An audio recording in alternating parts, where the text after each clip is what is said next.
গল্পটি শুরু হয় জ্যা নামের এক ভয়ঙ্কর কয়েদিকে নিয়ে, যাকে একটি বিশাল কারাগারে বন্দী করে রাখা হয়েছে। ঠিক সেই মুহূর্তে কিছু কারারক্ষী এসে জ্যাকে জনসাধারণের সামনে উপস্থিত করে। সবাই তাকে গালিগালাজ করতে শুরু করে, কারণ মানুষ তাকে ঘৃণা করে। জেলার তখন ঘোষণা করেন যে 2 দিন পরেই জ্যাকে মৃত্যুদণ্ড কার্যকর করা হবে। এই কথা শুনে সবাই আনন্দে উল্লাস করতে থাকে। এরপর দৃশ্যটি একটি ফ্ল্যাশব্যাকে চলে যায়, যেখানে দেখা যায় একটি মাছের বাজারে এক মহিলা মাছ বিক্রি করছে। তার সাথে একটি শিশু রয়েছে। সে একটি শিশুর জন্ম দেয়। সেভাবে তার সন্তান বেঁচে নেই, তাই সে সেখানেই সন্তানটিকে ফেলে রেখে চলে যায়। কিন্তু কিছুক্ষণ পরেই শিশুটি কাঁদতে শুরু করে। সবাই শিশুটিকে এবং যে মহিলা তাকে জন্ম দিয়েছে তাকে দেখতে পায়। মানুষ নানা রকম কথা বলতে শুরু করে এবং মহিলাটিকে গ্রেফতার করা হয়, কারণ সবাই বিশ্বাস করে সে ইচ্ছাকৃতভাবে শিশুটিকে সেখানে ফেলে রেখে গেছে। এরপর যে মহিলা শিশুটিকে জন্ম দিয়েছিল তাকে ফাঁসি দেওয়া হয়। আর এই শিশুটি হলো সে যাকে আমরা গল্পের শুরুতে দেখেছিলাম। তার নাম ছিল জ্যা। এখন জ্যা সম্পূর্ণ একা, অর্থাৎ এই পৃথিবীতে তার আর কেউ নেই। তাই তাকে একটি অনাথ আশ্রমে পাঠানো হয়। কিন্তু সেখানকার পরিস্থিতি মোটেও ভালো নয়। সেখানকার বাচ্চারা জ্যাকে মেরে ফেলার চেষ্টাও করে, কারণ তারা মনে করে জ্যা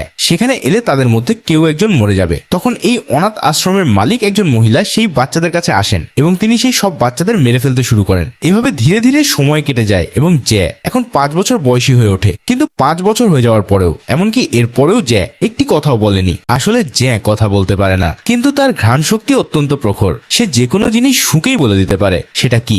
জ্যা ধীরে ধীরে অনাথ আশ্রমে তার সময় কাটাতে থাকে এবং এখন সে 13 বছর বয়সী। 13 বছর পর অনাথ আশ্রমের মালিক জ্যাকে বিক্রি করার সিদ্ধান্ত নেন এবং তিনি জ্যাকে একজন চামড়া বিক্রেতার কাছে বিক্রি করে দেন। তাকে বিক্রি করার সাথে সাথে কিছু ডাকাত তাকে হত্যা করে তার টাকা নিয়ে পালিয়ে যায়। আসলে জ্যার ভেতরে এমন কিছু বিশেষ জিনিস আছে যে তাকে নিজের থেকে দূরে নিয়ে যায়। সে কোনো না কোনো ভাবে মারা যায়। যেমন তার মা মারা গিয়েছিল যখন সে ছোট ছিল, এবং এই অনাথ আশ্রম পরিচালনাকারী মহিলাও তাই হয়েছিল। এখন যে লোকটি জ্যাকে কিনেছিল সে তাকে সাথে নিয়ে যায় এবং তাকে দিয়ে প্রচুর কাজ করায়। তারপর লোকটি জ্যাকে প্যারিসের একটি বাজারে নিয়ে যায়, যেখানে জ্যা হঠাৎ একটি সুগন্ধ পায়। সে সেই গন্ধের পিছু নিতে শুরু করে এবং একটি শোরুমের সামনে এসে থামে। এই শোরুমটি একটি পারফিউমের দোকান, যেখানে মানুষ পারফিউম পরীক্ষা করে দেখছে। জ্যা এই সুগন্ধটিকে অত্যন্ত আকর্ষণীয় মনে করে। তারপর সে আরেকটি সুগন্ধ পায় এবং সেটার পিছু নিতে গিয়ে দেখে এটি একজন ফল বিক্রেতার কাছ থেকে আসছে। সে তার কাছে এগিয়ে যায়। মেয়েটি তার আচরণে ভয় পেয়ে যায়। মেয়েটি মনে করে জ্যা বুঝি ক্ষুধার্ত, তাই সে তাকে 2টো ফল দেয়। কিন্তু জ্যা তার হাত ধরে শুকতে থাকে, যা মেয়েটিকে আরো বেশি ভয় পেয়ে দেয় এবং সে দৌড়ে পালায়। কিন্তু জ্যার ঘ্রাণ শক্তি অতিমানবীয়, তাই সে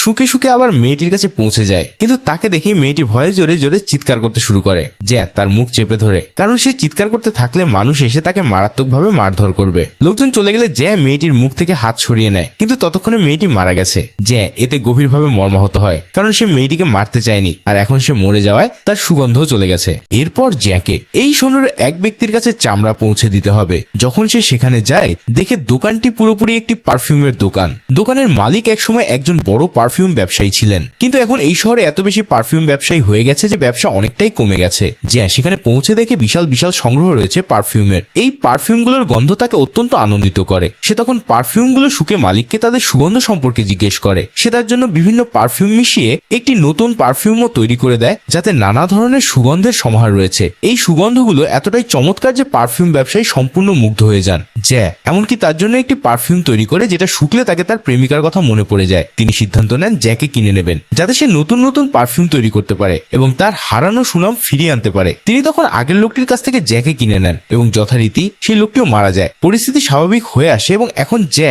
একজন পারফিউম ব্যবসায়ীর সাথে থাকছে। ব্যবসায়ী জ্যাকে বোঝান কিভাবে পারফিউম তৈরি করতে হয়। তিনি তাকে এও বলেন যে পৃথিবীতে 12 ধরনের পারফিউম রয়েছে এবং 13তম কেউ কখনো তৈরি করতে পারেনি। যদি কেউ 13তম পারফিউম তৈরি করতে পারে, তাহলে সেটিই হবে পৃথিবীর সেরা পারফিউম।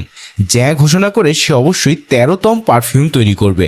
যার কারণে পারফিউম ব্যবসায়ী আবার সারা প্যারিসে বিখ্যাত হয়ে ওঠেন এবং তিনি অত্যন্ত আনন্দিত হন। তিনি জ্যাকে পারফিউম তৈরির সমস্ত প্রয়োজনীয় তথ্য দেন। তিনি পদ্ধতিগুলো বুঝিয়ে দেন, কিন্তু জ্যা সেগুলোতে সন্তুষ্ট নয়, কারণ এই পদ্ধতিগুলো কোনো না কোনোভাবে ত্রুটিপূর্ণ, যার ফলে সে 13তম পারফিউম তৈরি করতে পারছে না। এতে সে হতাশ হয়ে পড়ে এবং অসুস্থ হয়ে যায়। তার অসুস্থতা পারফিউম ব্যবসায়ীকে গভীরভাবে চিন্তিত করে তোলে, কারণ জ্যার কিছু হয়ে গেলে তিনি আবার ব্যর্থ হবেন। তিনি জ্যাকে বলেন যে 13তম পারফিউম তৈরির পদ্ধতি শিখতে হলে তাকে ফ্রান্সের ক্রোশবিতে যেতে হবে, কিন্তু রওনা দেওয়ার আগে তাকে পারফিউম ব্যবসায়ীর কাছ থেকে পরামর্শ নিতে হবে। এক ব্যবসায়ীর কাছ থেকে জ্যা 100 ধরনের পারফিউম তৈরির পদ্ধতি শিখে নেয়। তিনি তখন তাকে সমস্ত ভ্রমণের কাগজপত্র দিয়ে দেন।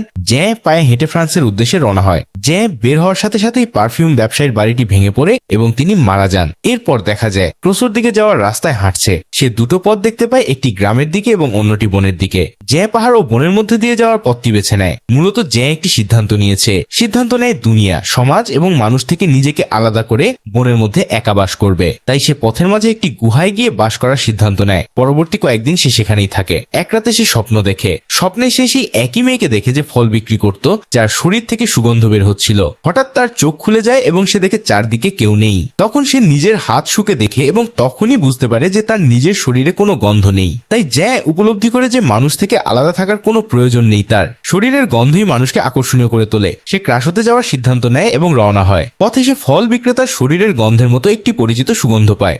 সে দেখে একজন লোক দুটো ঘোড়া নিয়ে তার দিকে এগিয়ে আসছে। আসলে ঘোড়ার পিঠে বসা দুজনের একজন একটি মেয়ে। এটা দেখে জ্যা মেয়েটির পিছু নিতে শুরু করে। মেয়েটি ক্রাসোস শহরের একটি বিলাসবহুল বাড়িতে চলে যায়। এটি অ্যান্টোয়ান নামে একজন অত্যন্ত ধনী ব্যক্তির বাড়ি। আর ঘোড়ার গাড়িতে থাকা মেয়েটি হলো সেই ধনী ব্যক্তিরই মেয়ে, যার নাম লোরা। লোরা অত্যন্ত সুন্দরী। এখন জ্যা ক্রাসোসে কাজ শুরু করে। সে একজন মহিলার হয়ে কাজ করে। সেখানে সে প্রাণীর চর্বি থেকে সুগন্ধ বের করার দুটি ভিন্ন পদ্ধতি শেখে এবং এখন সেই পদ্ধতিগুলো মানুষের উপর প্রয়োগ করতে চায়। আসলে জ্যা এখন চায় সমস্ত 13টি সুগন্ধ আলাদা আলাদা বোতলে সংরক্ষণ করতে। তাই সে একটি মেয়েকে ধরে এবং সেখানে শেখা প্রথম পদ্ধতিটি তার উপর প্রয়োগ করে, কিন্তু সে সম্পূর্ণ এই পদ্ধতিতে ব্যর্থ হয়। তখন সে আরেকটি মেয়েকে ডেকে তাকে হত্যা করে এবং ভিন্ন একটি পদ্ধতি প্রয়োগ করে, যা সম্পূর্ণ সফল হয়। এর মানে হলো সে চর্বি থেকে সুগন্ধ বের করার শিল্প আয়ত্ত করে ফেলেছে। এখন জ্যা মেয়েদের ত্বক থেকে বিভিন্ন ধরনের সুগন্ধ তৈরি করতে চায়। তাই সে লোরার পার্টিতে যায়। সে লোরাকে আক্রমণ করে এবং তাকে অপহরণের চেষ্টা করে, কিন্তু ব্যর্থ হয়। তবে এই পার্টি থেকে দুজন যমজ বোন উধাও হয়ে যায়। এরপর দেখানো হয় যে জ্যা দুটি ভিন্ন সুগন্ধ তৈরি করেছে, যা থেকে বোঝা যায় যে জ্যা দুজন মেয়েকেই অপহরণ করে হত্যা করেছে। এরপর জ্যা একে একে মেয়েদের অপহরণ করতে থাকে এবং এখন তার কাছে 12টি বোতল রয়েছে, প্রতিটিতে আলাদা আলাদা সুগন্ধ। শহর থেকে মেয়েদের উধাও হয়ে যাওয়া নিয়ে তোলপাড় শুরু হয়। সবাই তাদের বাড়ির দরজা তালা মেরে বন্ধ করতে শুরু করে। এদিকে লোরার বাবা অ্যান্টোয়ানকে দেখানো হয়, যিনি শহরের একজন অত্যন্ত ধনী ও সৎ মানুষ। তিনি ব্যাখ্যা করেন যে এখন পর্যন্ত যে মেয়েদের লাশ পাওয়া গেছে তাদের কারো শরীরে সহিংসতার কোনো চিহ্ন নেই। সে মানুষ ধরে হত্যা করছে এবং তার একটি নির্দিষ্ট উদ্দেশ্য রয়েছে। পুরো শহর আতঙ্কের মধ্যে রয়েছে।